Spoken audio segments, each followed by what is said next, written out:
Chennai Apollo மருத்துவமனையில் சிகிச்சை பெற்று வரும் முதலமைச்சர் ஜெயலலிதாவின் உடல்நிலையில் தொடர்ந்து முன்னேற்றம் ஏற்பட்டு வருவதாக மருத்துவமனை நிர்வாகம் தெரிவித்துள்ளது. இதுகுறித்து அங்கிருந்து நமது செய்தியாளர் லாவண்யா அளித்த கூடுதல் விவரங்களை தற்போது பார்க்கலாம்.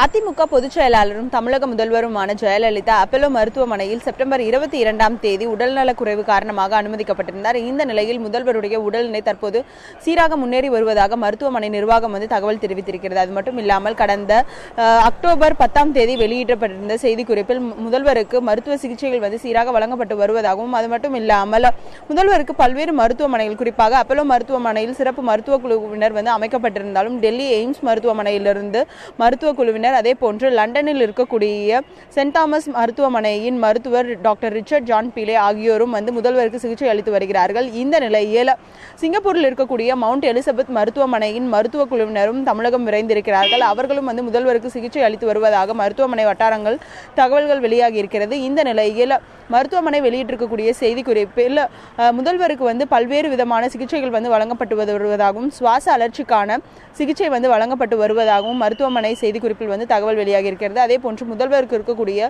தொற்றினை தடுப்பதற்காக ஆன்டிபயோட்டிக், அதே போன்று ஊட்டச்சத்து மருந்துகள் வழங்கப்பட்டு வருவதாகவும் மருத்துவமனை நிர்வாகம் தெரிவித்திருக்கிறது. இந்த நிலையில் முதல்வருடைய உடல்நிலை சீராக முன்னேறி வருவதாகவும், முதல்வர் விரைவில் வீடு திரும்புவார் என்றும் மருத்துவமனை நிர்வாகம் தெரிவித்திருக்கிறது. இந்த சூழ்நிலையில் தமிழகத்தில் அதாவது ஏற்கனவே தேர்தல் ரத்து செய்யப்பட்டிருந்த அரவக்குறிச்சி, தஞ்சாவூர் ஆகிய தொகுதிகளுக்கான தேர்தல் தேதி அறிவிக்கப்பட்டிருக்கிறது. அதே போன்று திருப்பரங்குன்றம், அதே போன்று புதுச்சேரியில் இருக்கக்கூடிய நெல்லித்தோப்பு ஆகிய தொகுதிகளுக்கான இடைத்தேர்தலும் அறிவிக்கப்பட்டிருக்கிறது. இந்த சூழ்நிலையில் மருத்துவமனையில் இருந்தவாறே அதிமுக தன்னுடைய வேட்பாளர் பட்டியலை வெளியிடும் என்றும் எதிர்பார்க்கப்படுகிறது. ஒளிப்பதிவாளர் சரவணனுடன் லாவண்யா, நியூஸ் 7 தமிழ், சென்னை.